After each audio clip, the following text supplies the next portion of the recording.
All right, I always like to begin the show with something interesting. And I don't know if you guys and gals have noticed, but it is election season. And they're calling this the AI election because of all the deep fakes that have already started with Trump and Biden and the other candidates. So I just want you to know, think of this as a PSA. Just don't believe everything that you see that's being shared on social media. Now, meanwhile, in Mexico, when they have elections, I don't know if you know this, but they don't use the word ballot. They do not use the word ballot. Instead, they say pico de gallo.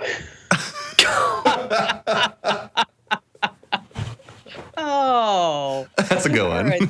That was a good one. All right. And on that happy note, welcome to Kim Komando today. It's our Friday edition where we like to have some fun. And joining me, as always, are two incredible folks who make sure that Komando.com and our newsletters are always in tip-top shape. We have our amazing content queen, Ali Seligman. Ali, how are you going to astound us with your brilliance today? Important change that you need to make to your Amazon account if you have any Echoes or Ring products around. And then the one thing that we all love, I'm going to tell you, if your Wi-Fi sucks, there might be something you're doing that is ruining it. So I'll help you fix it. Well, you know what? Wi-Fi, when it's bad, it's just bad, isn't it? And then, of course, we have our magnificent millennial and our very own internet scout, Matthew Heffel. What's going on with you today, Matt? I'm going to talk about how Amazon has a really helpful new feature as well as some handy apps for kids to help them learn. Ooh. Yeah. Ooh, there you go. And now this is fun. You can also watch us do Kim Komando Today on Fridays on YouTube. That's right, youtube.com/Kim Komando. And make sure that you subscribe while you're there. So every single time that we drop a new vid, you get automatically notified. That's youtube.com/Kim Komando. All right, we always like to start with the news, some important tech developments to keep you in the know. And I'll go first as always, and come with me to Southern California. And I'm going to introduce you to a couple by the name of Christopher and Kimberly Phelps. Christopher and Kimberly Phelps. They are desperate for YouTube views and attention. They run a YouTube channel called Blue Ghost. So what do you think would be on Blue Ghost? Anything? Ghost stories, maybe? Yeah, maybe. No. Yeah, spooky old houses? Yeah. No. Loads and loads and loads and loads of videos of car crashes. What? 162 car crashes, to be exact. Now, these aren't reposts of car crashes that they saw and they're like, oh, I want to share this with my subs. No, these are car crashes with them in them. And these are like serious car crashes, like where the car gets totaled. You said 167? That they were in. 162. Oh, 162. Oh, my gosh.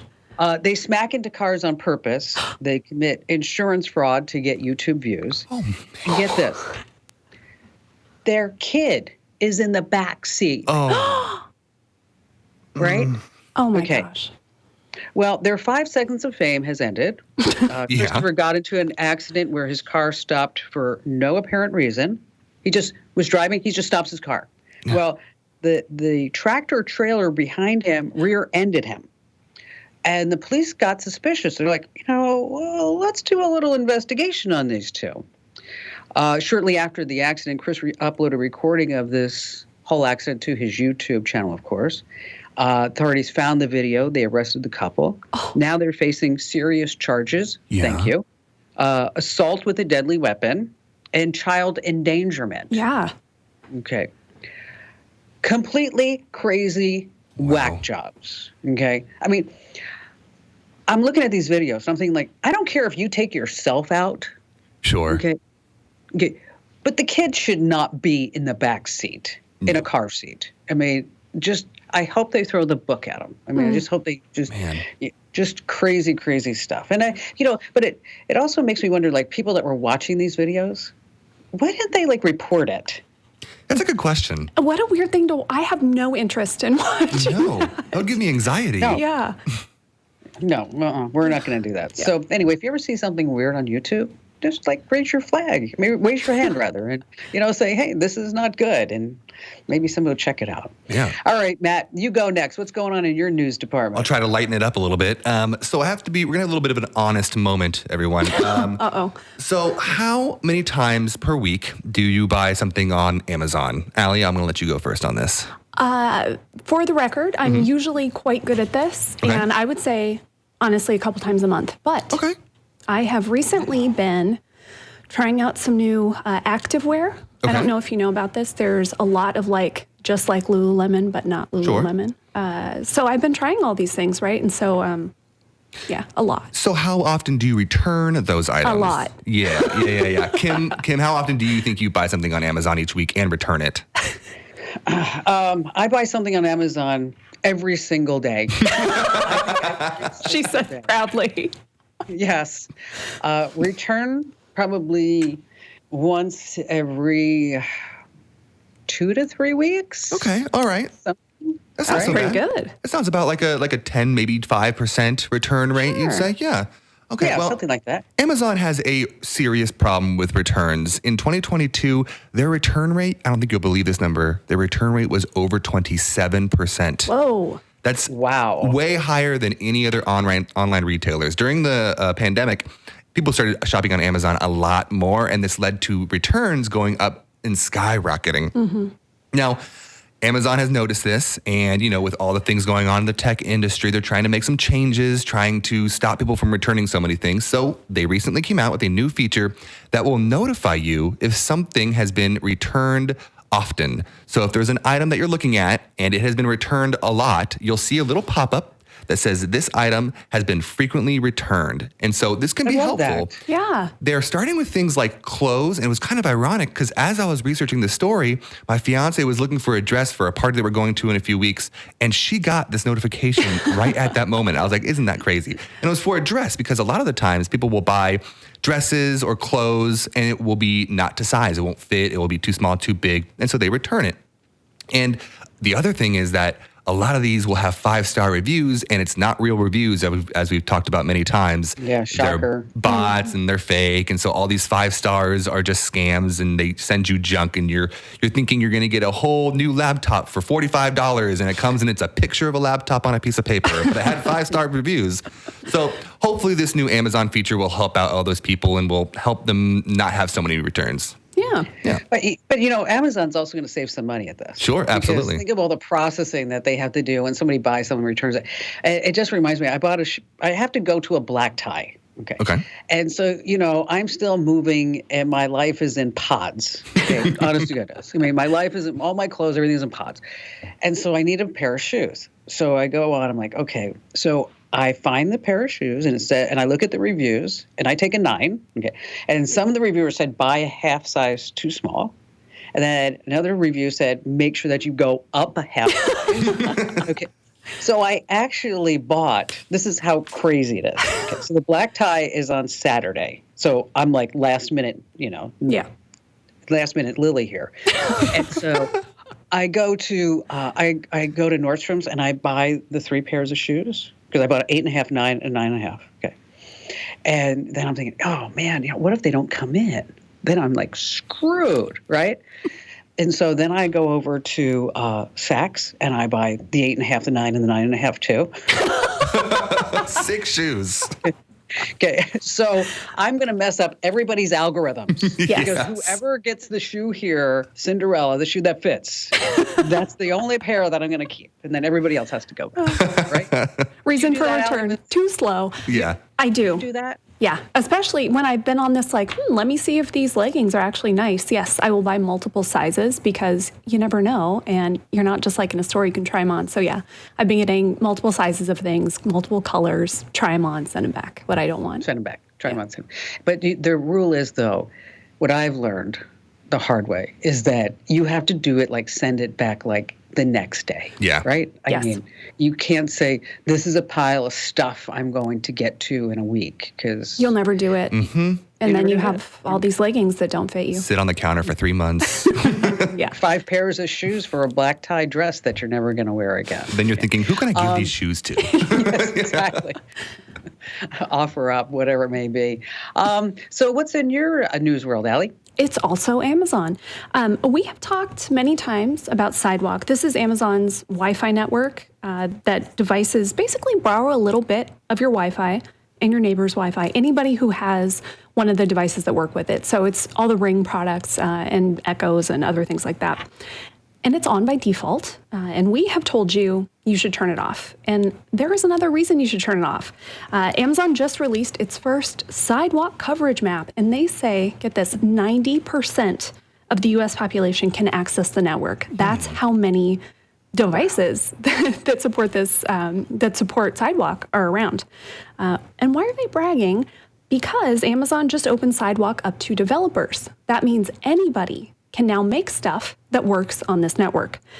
Right now, the main uses, Sidewalk helps if you have a Ring cam that's maybe doesn't get a great connection to your Wi-Fi.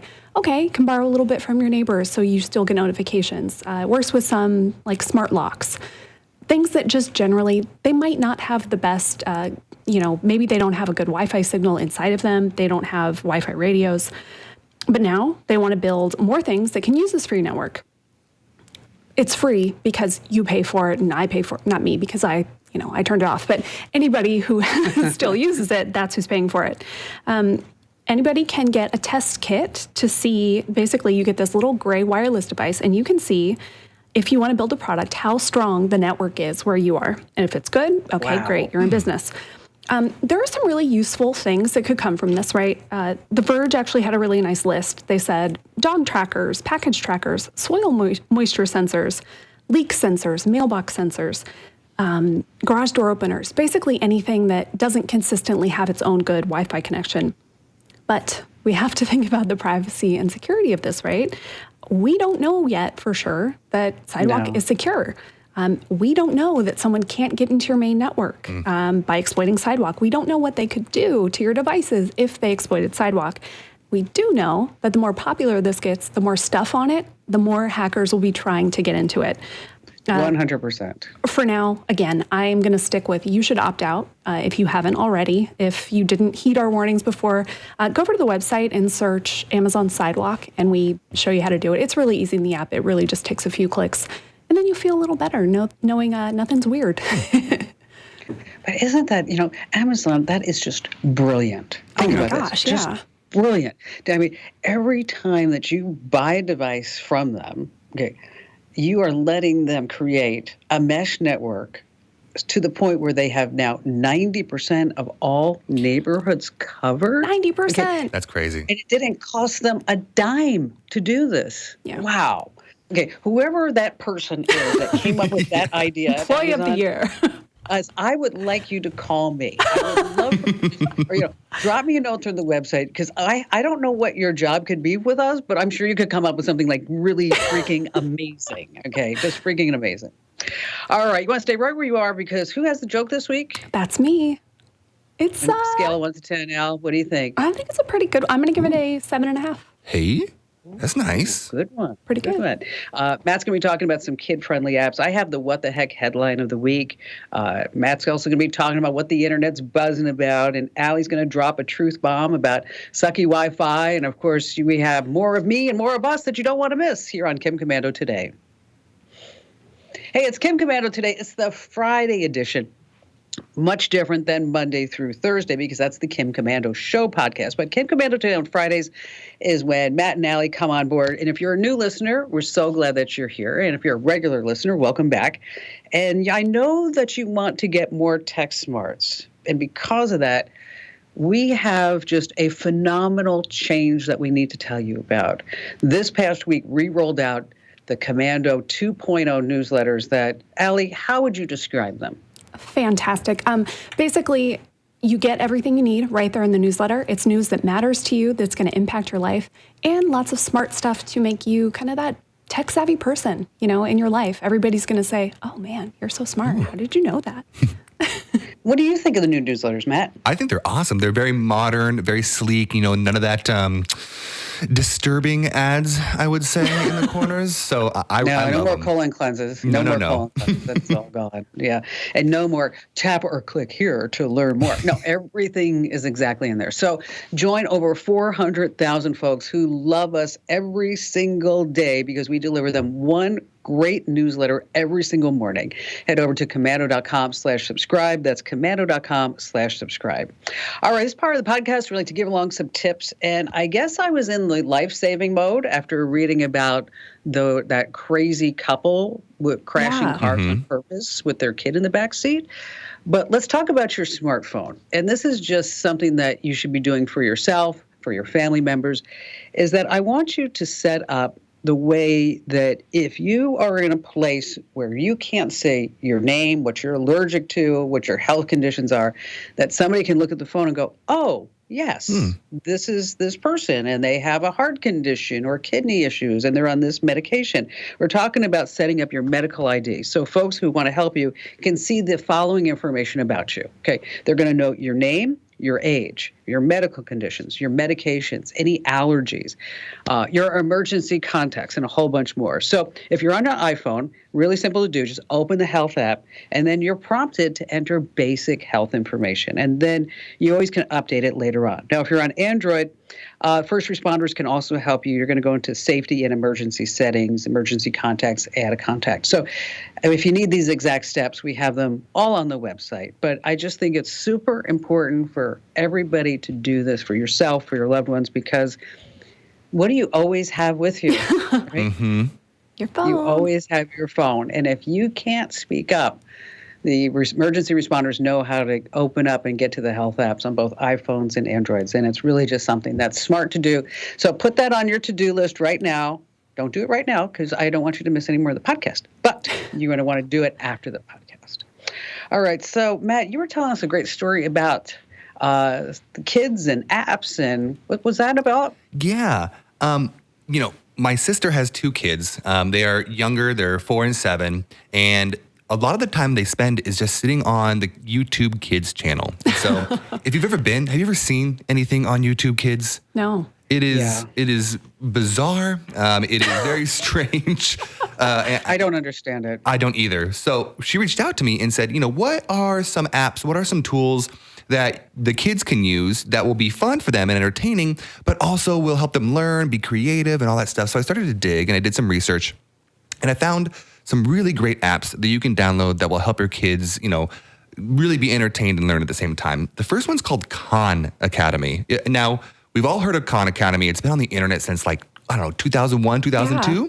And I used to use it for math class when I was in high school. But now there's a Khan Academy Kids app that is just really, really handy. It allows kids to play games. So there's a game where they match things together based on color. There's a game where they're trying to learn how to do certain math puzzles. And it actually can get pretty complicated. I played a few of the games. I got them all right. Don't worry. But it is fun. And it's bright and colorful and all the things that kids love. And the best part is it's free. Oh. And all you need is an email account, and you can set up certain things in there with the teacher icon in the top right-hand corner that allows you to set up certain curriculums for the kids and make sure that they're doing the things that you want them to get being. It allows you to set up certain things so that they can get better at certain things that you want them to get better at.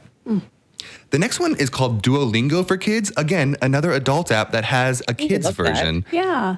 So this one's specifically for helping them learn how to read and write in different languages as well. So it has ABCs. So if they're really young, they can just learn English and the ABCs and how to read and write. But then for older ages, you can have them learn Spanish or French or Italian. And it's all done in a really creative way that's specifically targeted towards kids. And another great thing, again, it's free. Which That's is cool. The next one is PBS Kids. Now, this is PBS games and videos. So the PBS, we all know what PBS is. They have two different apps. So there's one that's games and one that's video. And the game is similar to the other ones where they're learning games. But the video one is all your favorite PBS shows. So it's, Sesame Street, all that kinds of stuff. So you can go right on that app and they don't have to go on the TV or whatever. It's all around that app. Super helpful. And then finally, this one I found the most interesting. It's called Code Spark. Have you ever heard of this? Mm-mm. This is an app that's specifically to help kids learn how to code. Cool. So any kid that wants to be in the future, is really looking forward to that future, you can help them learn how to code at a young age. And I think that's really helpful because as we go forward, a lot of the jobs will require that knowledge. Now, this is the only one on this list that's not free. It is $12.99 a month or $100 for the entire year. But if you think that they're going to have a career in STEM, this could really be a helpful thing to start early. And get them off a Baby Shark. Yeah, exactly. Or Johnny. Right. Oh, or Caillou. I hate so whiny. Why is he so whiny? Gosh. How many years has it been since Ian watched that and you still get so mad thinking do. about Caillou?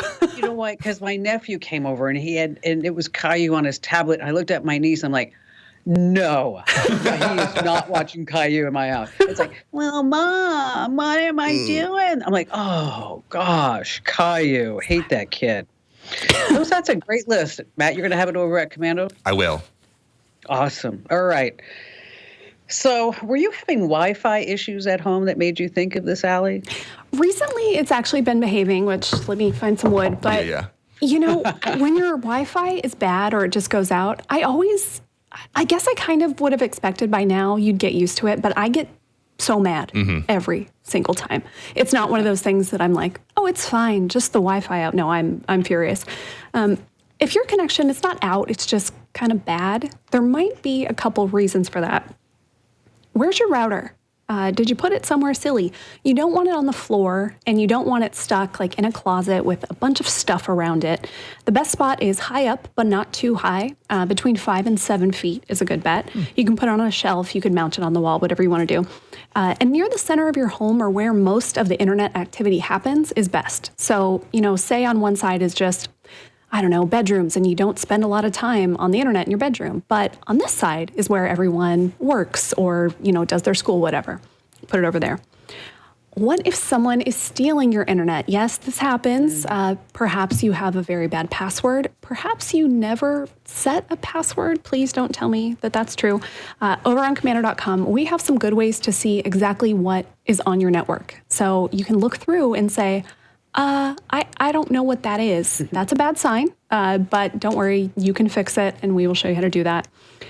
You can actually search internet mooching on Komando.com, and it'll pop up, which is a great phrase. And then what about if other people in your house are downloading huge files?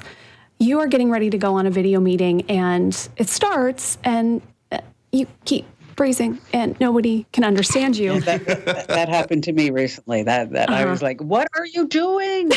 Exactly. Somebody else in your house might be using up a lot of the bandwidth. It could be your kid with their new video game that they're downloading in the middle of the day when you're trying to work, whatever it is. So maybe make a house rule. Schedule those big downloads for the middle of the night when no one is trying to work or use the internet for things like that.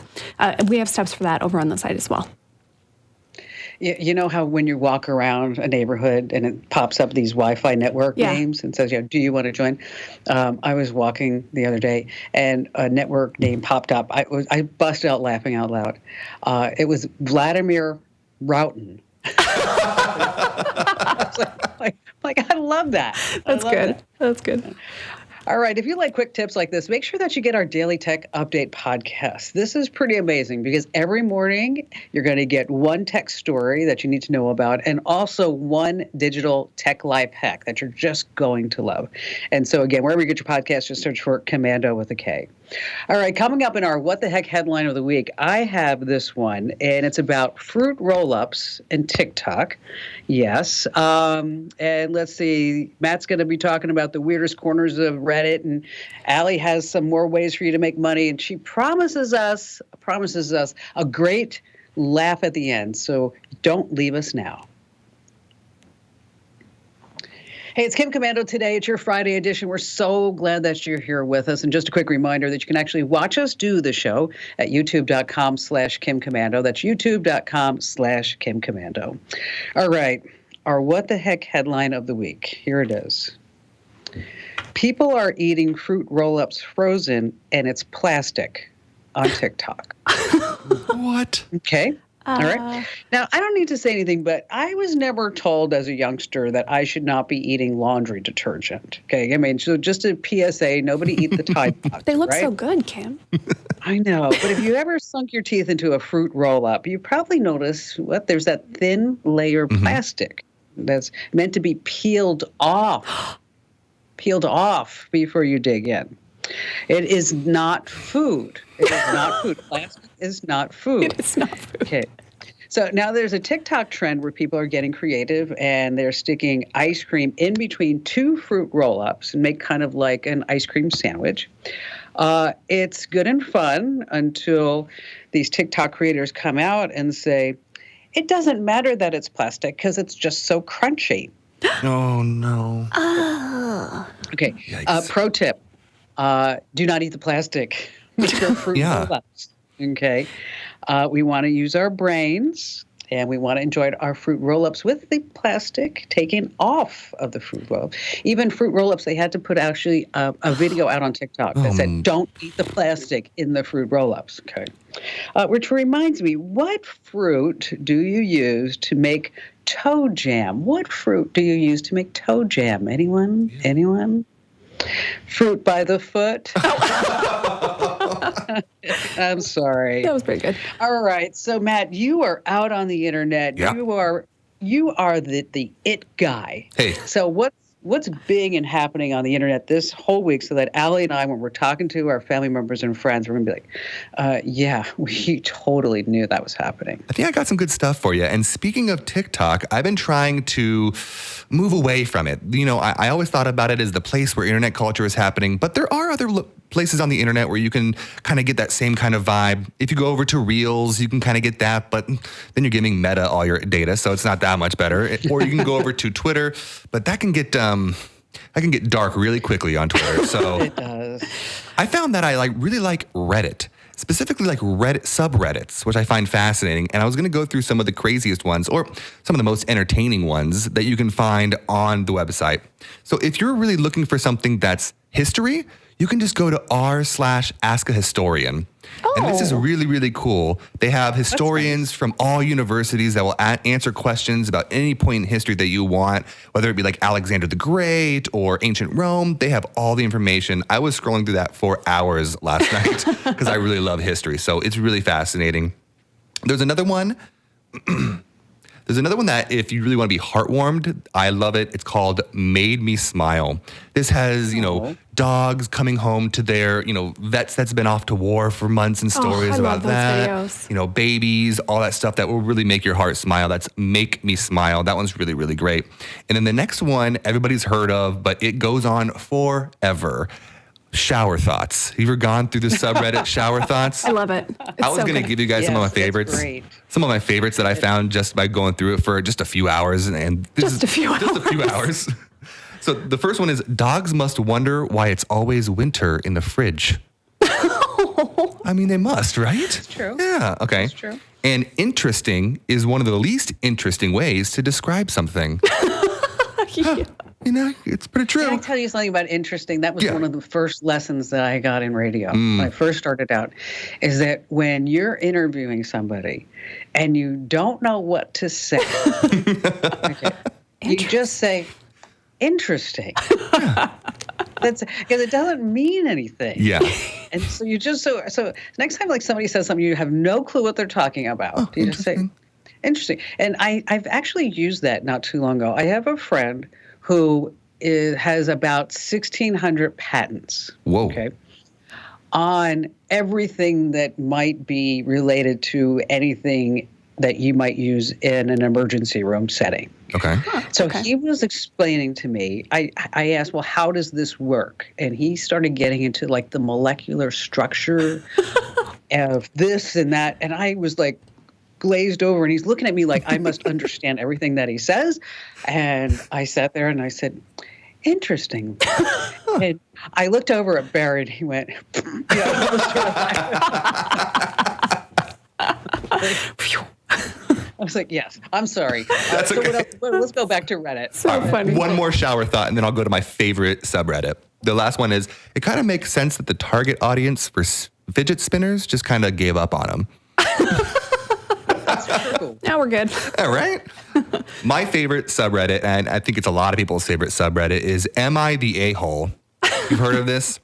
It's people listing stories of things that they've done in their life, and they want to know if they're the bad guy, if they're the a-hole. So I found my favorite one. This is a really good one because I read it to multiple people, and they can't decide who the a-hole in this situation is. So I summarized it, so it's relatively quick. Okay. A woman says that her daughter would never dress up for any family events her entire life. Her daughter is now 24, but throughout her entire teenage years, she wouldn't dress up for birthdays or events or parties, and they would beg her to get out of her hoodie and ripped up jeans, and she would refuse over and over again, and it would embarrass them because it was like required for them to dress up for these events. Yeah. Well, after years of this happening, and she noticed that her daughter would go out, and when she was going out with her friends, she would dress up. She would get all dressed up and look nice. Oh. So the daughter is 24, and her wedding is coming up, and the mother thinks, oh, it's payback time. So she wears a hoodie and ripped up jeans to her daughter's wedding. Now, the daughter doesn't say anything, doesn't change her relationship with her, acts like nothing's wrong. But guess who gets mad? The husband, because he has to be at the wedding standing next to the mother giving away his daughter with the mom wearing a hoodie and ripped up jeans. So, is she the a-hole? I'm going to go first. I'm going to say yes. Yeah. She's the adult in the room, and I would not want my wedding pictures with my mother, say 30 years from now, when there's like, why is Granny dressed like, I don't know what, like in goth, or what's going on with that? You know, I just think that would be bad. What do you think, Al? I think the same thing. And I don't think the mom, it's not going to be worth it. You know, maybe she'll get a little bit of like, yeah, I got you back. But she is going to look at these pictures later and think, yes, that was dumb. I really should have gotten these beautiful pictures with my daughter at her wedding. I think she's going to regret it. Yeah, I agree. I can see the daughter's perspective, or I can see the mother's perspective. I mean, it is rude to show up to tons of events and you're unwilling to dress for the occasion. But I think ultimately, yeah, the mom's the a-hole. But as a former teenage girl, teenage girls are terrible. And anything that they do should be taken as with much, like a pound of salt, so much, like a truckload of salt. Yeah. Yes, I'm so glad that we did not have social media when I was a teenager. That would be so bad, so bad. There's over 20,000 of these on the subreddit. They're so fun. And there's so many. I couldn't decide, and I think this is the one I decided on. But if you thought that was interesting and you want to see if there's other people that you can decide on, go over to MINAhole on the subreddit, and you can answer all these questions. It's awesome. But, you know, we'd like to get your email. So if you are wondering if you're the a-hole, you can actually send us a note. That's right. And we will decide here, podcasts@commando.com. Once again, that's podcasts@commando.com. All right. What did the pirates say to the Reddit poster? What did the pirates say to the Reddit poster? Anybody? Arr. TLDR. Pretty good. Hey, listen, social media, what are you doing? Are you ghosting us? Why? Come on, reach out and touch us. Follow us and like us. Wherever you are on social media, we are at Kim Komando. Yes, Instagram.com. Yes, /Kim Komando. Twitter. Yes, Kim Komando. Facebook. Yes, Kim Komando. You get the whole deal. So just, follow us already. Hey, coming up, Allie's got a few easy ways to make money from the couch without even having to comb your hair. And plus, there's a joke you don't want to miss. So stay right where you are. Hey, whenever you need great content on the go every single day of the week, Monday through Friday, you can just fire up the Kim Komando Today podcast. And when you're out there and about, make sure that you tell at least 3 family members and friends about the Kim Komando podcast because, that's how we get more listeners. So we don't care. Even go stand on a corner and spin a sign. Okay, so get the Kim Komando Show podcast. That's great. So wherever you get your podcast, well, you know the drill because you're already listening. You get it with a K, but make sure that you tell 3 family members and friends. All right, so we always get requests from people to say, like, how can I make some money? And as a matter of fact, this morning I was walking with my friend Joe, and I explained to her that once I walked into a CVS, and I had the TaskRabbit app on my phone because I was writing a story about it. And it said, oh, would you like to make a quick $10? And I'm like, sure. And so I went over to the laundry detergent in the CVS, and I took a picture of all the labels that were there, and I made $10. I thought, hey, this is pretty good. Amazing. I don't have it on my phone anymore, so maybe, I don't know why. Maybe because I'm just too busy right now, I think. But what are some other ways that people can make money? Well, and that way requires you have to go out into the world, right? You had to put on pants for that. You had to maybe get yourself, maybe combed your hair. I don't know. By the way, when you search Commando.com for ways to make money, 978 results. Ooh. So we have got you covered. I went through to find what are some easy ways you can do this, again, from your couch, don't have to go anywhere, fairly minimal effort. The first one, of course, is Amazon Mechanical Turk. This is a freelance service operated by Amazon, and basically they have you do little tasks that a robot can't perform well. It's going to be things like, reading a receipt and inputting the data, labeling data, maybe you take a survey. Caveat here, you're not going to make a ton of money. You can, though. You can make decent money. You can get up to probably about $15 an hour, which is not bad for these kind of mindless tasks, right? Kim, you actually interviewed somebody. He made $10,000 a year doing this. He perfected the art of Mechanical Turk. So yes, if you're interested, go over to the website. We actually have some of his secrets for how he made so much money on it on the website. You can transcribe audio, and you might be thinking, no, Allie, it's only robots doing that now. But there are still some cases where a person is just going to do a better job.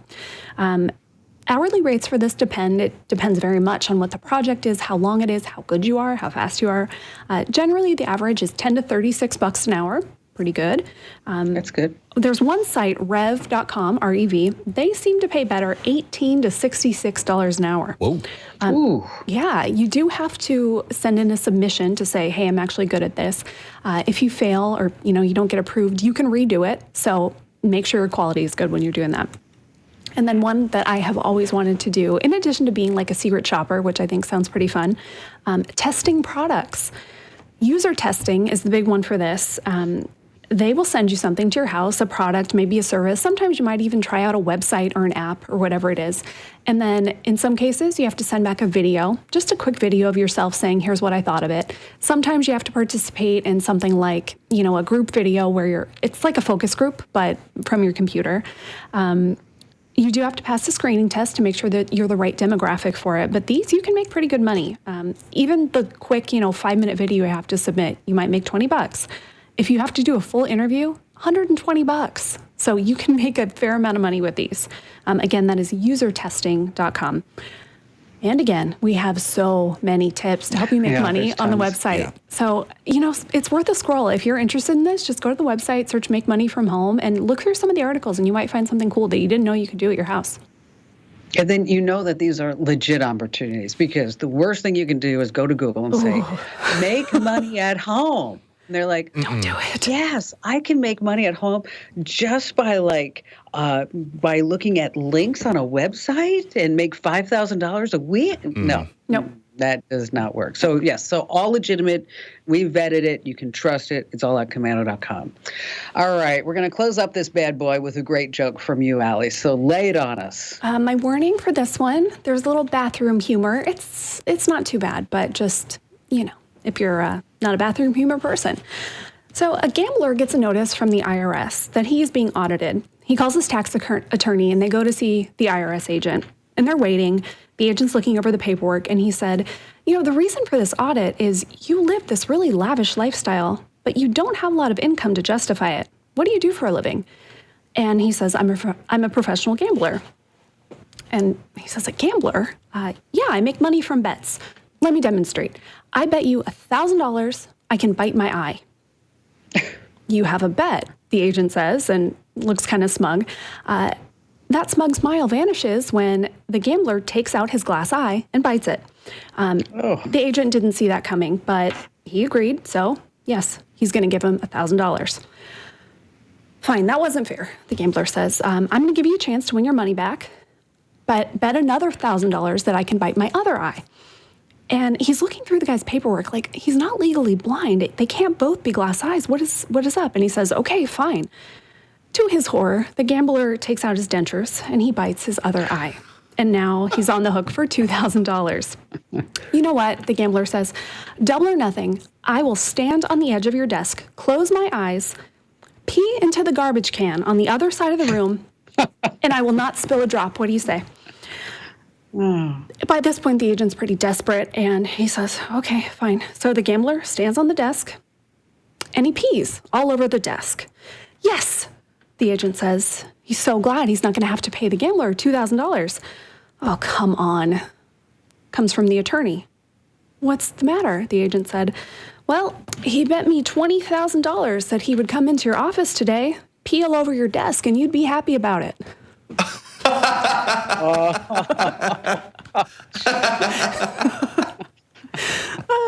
I'm going to steal that one. That is a good one. That was a good one. Pretty good. All right. So we always like to wrap it all up with just some to-dos. You go first, Matt. What do you think? I would check out some subreddits. I think there's a lot going on over there. Shower thoughts is always interesting. It's going to make you go, all right, that's a good point. So check them out. I think they're fun. And aside from urinating on a desk, an IRS agent and a gambler and attorney, what else do you think, Allie, people should walk away with? If your router is on the floor of a closet, do better. Do better for your internet connection. Put it up on something, 5 to 7 feet, people. That's it. And my advice is really set up that health app. So this way, in case something happens to you, that you're going to be in a better place than you would be if somebody just looks at the phone and go, I have no idea. I have no idea who this person is or who their next of kin is or if they are, what kind of medication they're on. Just takes a second. And as always, we love to get your feedback, podcasts@Komando.com. Thanks for being here. Thanks for listening. We'll see you again next week.